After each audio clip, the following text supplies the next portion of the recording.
All right, this is de Moivre's theorem. Basically, it's when we take a complex number, like this one right here, 1 plus I, and we want to raise it to a large power, like 5 or maybe even bigger. If you were trying to do that by hand in the rectangular number system, you would have to write 1 plus I times 1 plus I times 1 plus I times 1 plus I times 1 plus I, and then FOIL it all out or distribute it all out and hopefully not make any mistakes. Either that or you'd know other tricks like Pascal's triangle or combinations to try to help expedite taking that large power. Another option, often easier, is de Moivre's theorem, which is kind of a shorthand way of taking a complex number and raising it to a power. And let me show you how that's done.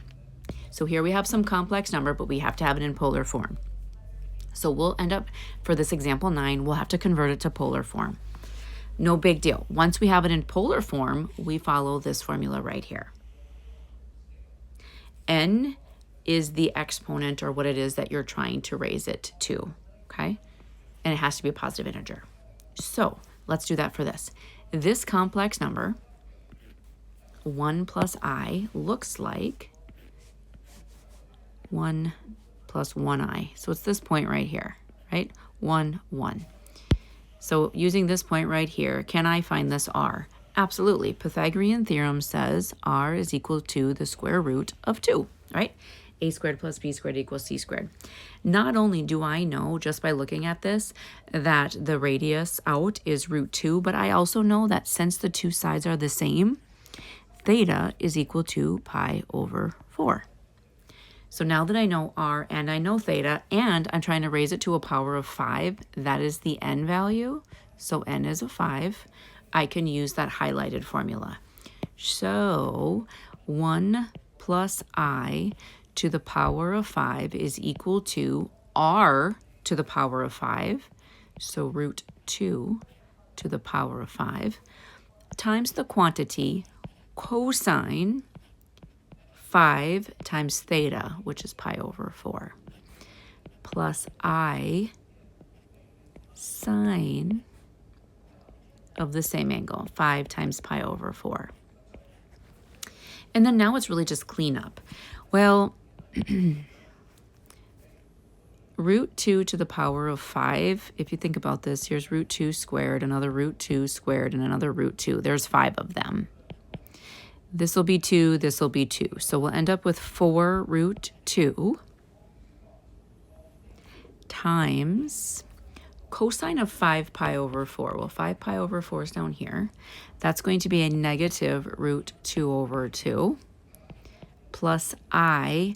The sine of 5 pi over 4 is also negative root 2 over 2. And now we'll clean up. Distribute, we will get 4 over 2, which is 2 times another 2. So a negative 4. Distribute again, minus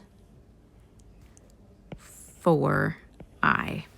That is the simplified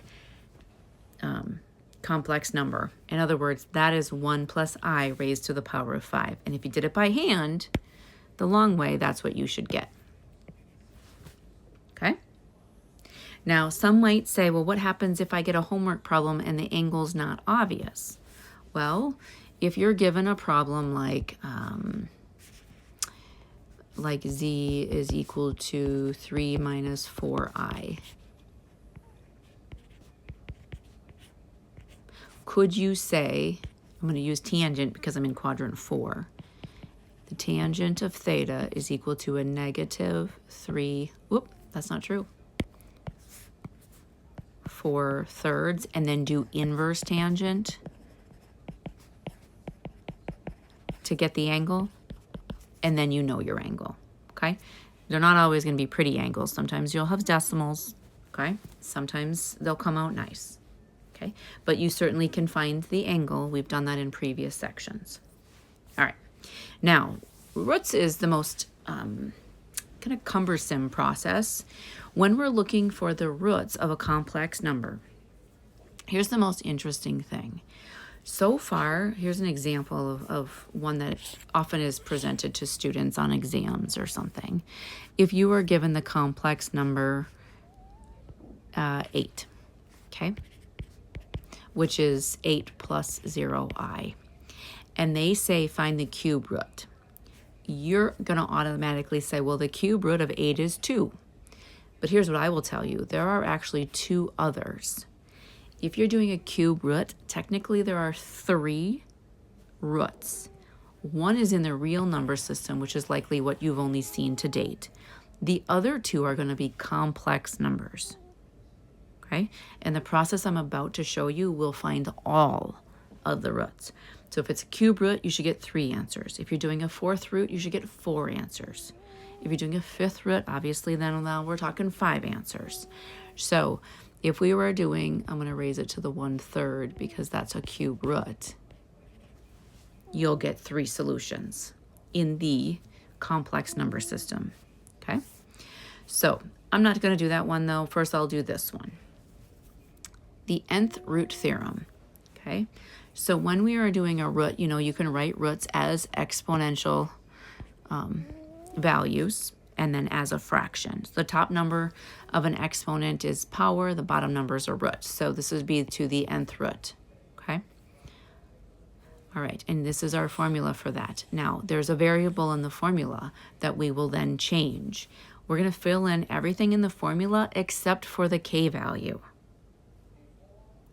The k value is an integer, and we're going to run through the formula multiple times with the k value after we have it written down. Okay, here's what I mean by that. For this example, I'm looking at cube roots. I'm expecting 3 answers when I'm done. Okay, so if I'm going to do the cube root of this, my r is 8, my theta is 2 pi over 3. My n is 3 because that's the cube root, okay? I'm going to write this down. Everything is going to be written down here, and k will be the only variable left. So the cube root of this z is equal to the cube root of the r. So the cube, now I can write cube root as an exponent, or I can write it like this, right? Cube root.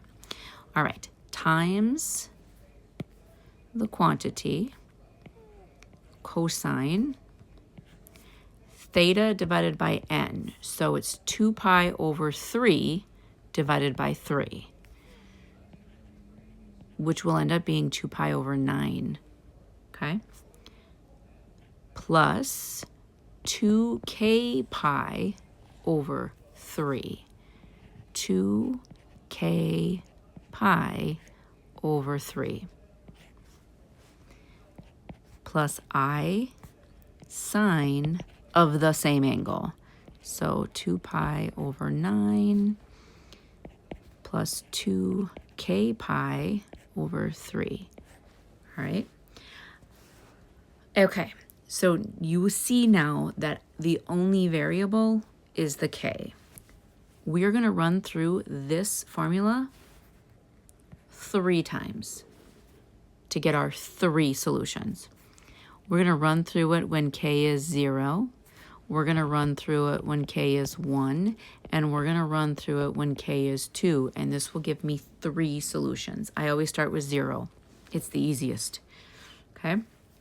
In the real number system, the cube root of 8 is a 2. So I'm going to put a 2 times. Now, if k is 0, then this whole piece is 0. So we will get the cosine of 2/9 pi plus I sine of the same thing. Like that. Okay? That is the first solution, and it is in polar form. All right. Now we're going to go through it for the next one, which is when k is a 1. All right. Again, in the real number system, the cube root of 8 is a 2 times the cosine 2 pi over 9 plus, if k is a 1, this will be 2 pi over 3. Kind of want to have a common denominator there so I can clean that up. I'll do that in my next line. Plus I sine of the same angle.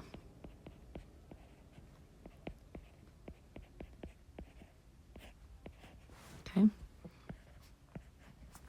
Well, if I want this to be a 9, this would be 6/9, multiplying top and bottom by a 3 there.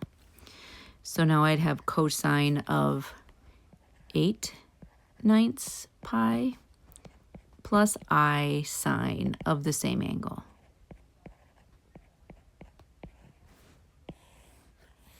Okay. So far I have 2 of my 3 solutions. Time to do the next one. This time I'm going to run through this and k is going to be a 2. All right.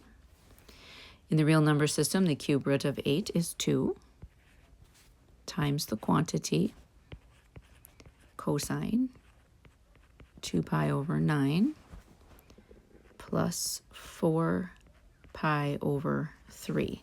That is with me putting a 2 in that k spot. Plus I sine of the same angle.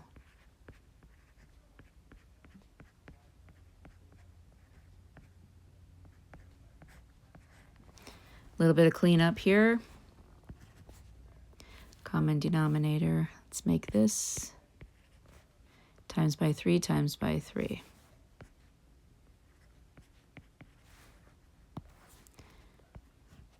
Two times the quantity cosine of 14/9 pi plus I sine of the same thing, 14/9 pi.